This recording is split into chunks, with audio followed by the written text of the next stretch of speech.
सो hello अस्सलाम वालेकुम dear friends. ये JKSSB सुपरवाइजर एग्जाम के मेंटल एबिलिटी क्वेश्चन सीरीज का पार्ट 2 है। So let us move to next question. So what are the question से?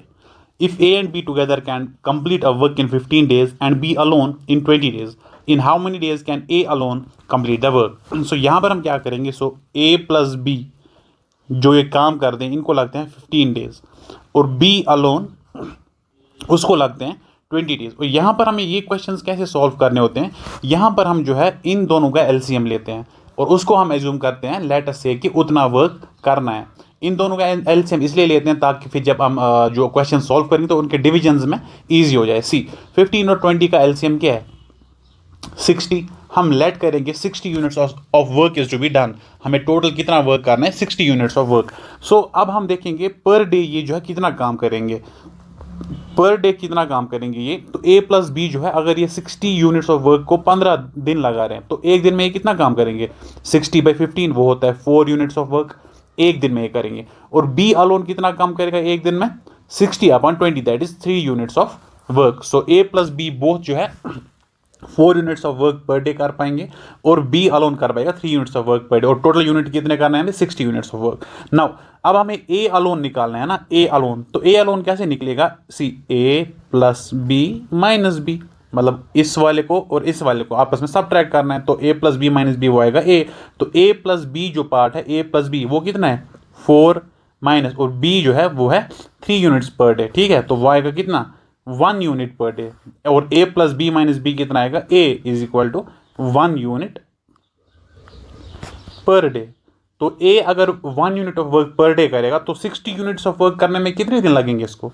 60 days, as simple as it is. So option A will be the correct answer, 60। ठीक है, okay. So let us move to next question. Complete the series. और series क्या दी गई है?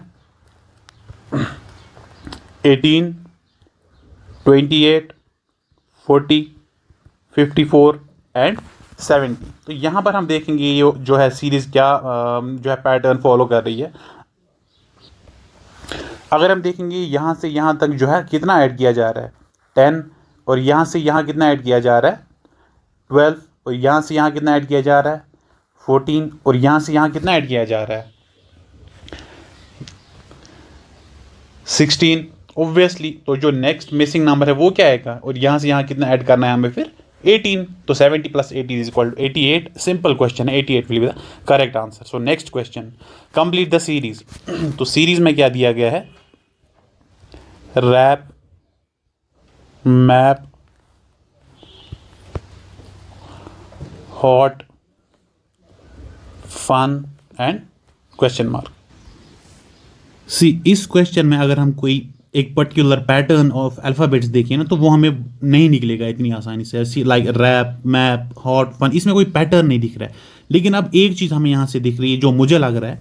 सी rap हो, map, hot, fun, ये सारे वर्ड्स जो है ना ये मीनिंगफुल वर्ड्स हैं। और अगर हम ऑप्शन देखेंगे ना, पहला है HNE, इसमें कोई मीनिंग नहीं बन रही है। PGI, STN, इनमें मीनिंग नहीं बन रही है। लेकिन कैट जो है, cat is one of the given option जो मीनिंगफुल जो है वर्ड बना रहा है। I think option D will be the correct answer for this question. So let us move to next question. In a code language blend is written as ENHPG, blend BLEND, blend. और नीचे जो इनका code दिया है ENHPNG। सो हमें क्या निकालना है? विनर का। सबसे पहले हम देखेंगे क्या जो है कोड क्या बना रहा है, ये जो कोड किस जो है क्या कोड बन रहा है इसका। सी यहाँ भी ये क्या कर रहा है? बी के बाद जो है 2 अल्फ़ाबेट्स ये छोड़ रहा है, C और D को ये छोड़ रहा है, फिर E आ रहा है।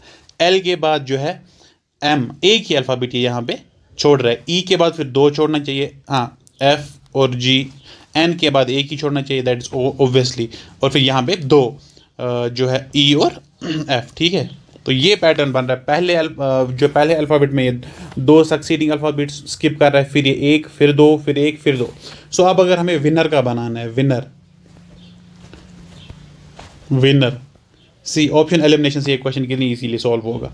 विनर में पहले 2 अल्फ़ाबेट्स हमें W में छोड़ना है। W के बाद क्या आता है? X और Y, वो हमें छोड़ना है, तो यहाँ पर Z आएगा। तो पहले ही ऑप्शन सी एलिमिनेट हो गया। उसके बाद आई के बाद हमें एक ही छोड़ना है, दैट मीन्स जे हमें छोड़ना है तो के आएगा, ठीक है।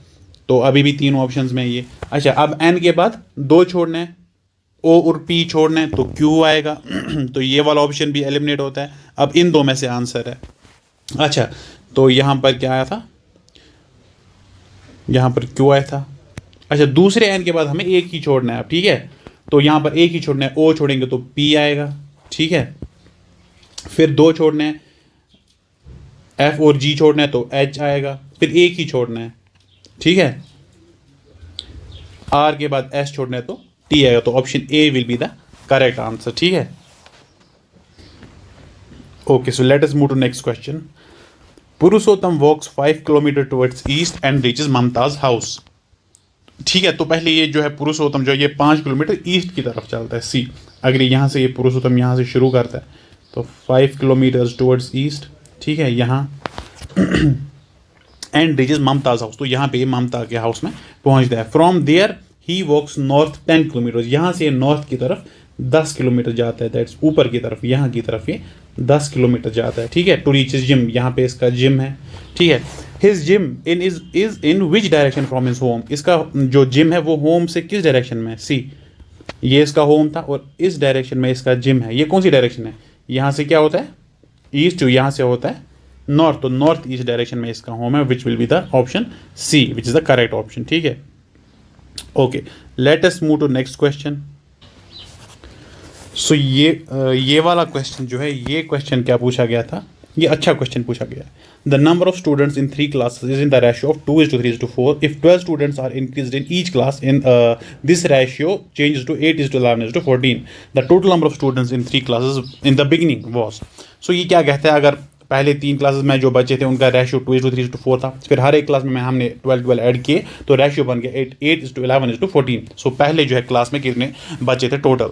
तो यहाँ पे हम क्या करेंगे, सी, पहला रेशियो क्या था 2:3:4। सो ये रेशियो है, ये नंबर ऑफ स्टूडेंट्स नहीं, ये रेशियो ऑफ स्टूडेंट्स। सो मैं कहूँगा लेट जो स्टूडेंट्स का जो नंबर ऑफ स्टूडेंट्स थे वो थे 2x plus 3x plus 4x, क्योंकि रेशियो 2:3:4 था ना।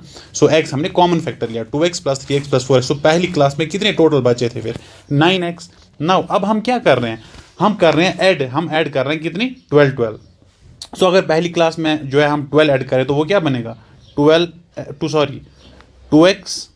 प्लस 12, और दूसरी क्लास में भी अगर हम यही 12 ऐड कर रहे हैं तो 3x प्लस 12, और फोर्थ क्लास तीसरी क्लास में भी हम कर रहे हैं ऐड तो 4x प्लस 12। अब हम क्या करेंगे, हम कोई भी 2 क्लासेस का रेशियो जो है वो कंपेयर करेंगे। सी फॉर एग्जांपल अगर पहली 2 क्लासेस का रेशियो हम जो है कंपेयर करेंगे पहले, सो जब हमने 12 ऐड स्टूडेंट्स ऐड किए ना तो ये क्या बन जाएगा 2x plus 12 upon 3x plus 12। जो पहली 2 क्लासेस का रेशियो, वो नया रेशियो क्या बनता था फिर 8:11 है ना, पहली 2 क्लासेस का वो बन जाएगा 8:11। ये जरूरी नहीं है, आप फर्स्ट या थर्ड क्लास का भी कर सकते हो कंपेयर, सेकंड और थर्ड का भी, फर्स्ट और सेकंड का भी, आपकी मर्जी है।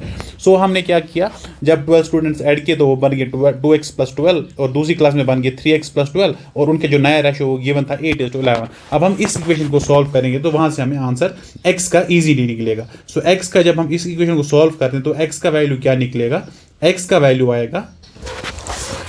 वैल्यू आएगा यहाँ पर 18, ठीक है। ये इक्वेशन आप इजीली सॉल्व कर सकते हो, ये कोई बड़ा मसला नहीं है। सी लाइक दिस 2x प्लस 12 जो है वो 11 जो डिनोमिनेटर में वो हमने न्यूमिनेटर में चढ़ाया इज इक्वल, और जो ये 3x प्लस 12 था इसको हमने ऊपर लिया 8 इंटू 3x प्लस 12। फिर इस इक्वेशन को सॉल्व करना है तो इजीली आपका आएगा x का वैल्यू क्या आएगा 18। नाउ हमें पता है कि पहले तीनों क्लासेस में टोटल स्टूडेंट्स कितने थे 9x है ना, तो हमें x का वैल्यू आ गया, वो आएगा 9 इंटू 18, वो कितना आएगा, वो आएगा 162। 8 9 72, और जो है 7 कैरी आएगा, 9 × 9 प्लस 7 हो गया 16। तो option A will be the correct answer. ये जो है ये क्वेश्चंस पूछे गए थे मेंटल एबिलिटी प्लस रीजनिंग में। आई होप आपने ये सारे क्वेश्चन सॉल्व किए होंगे। Thank you and have a nice day.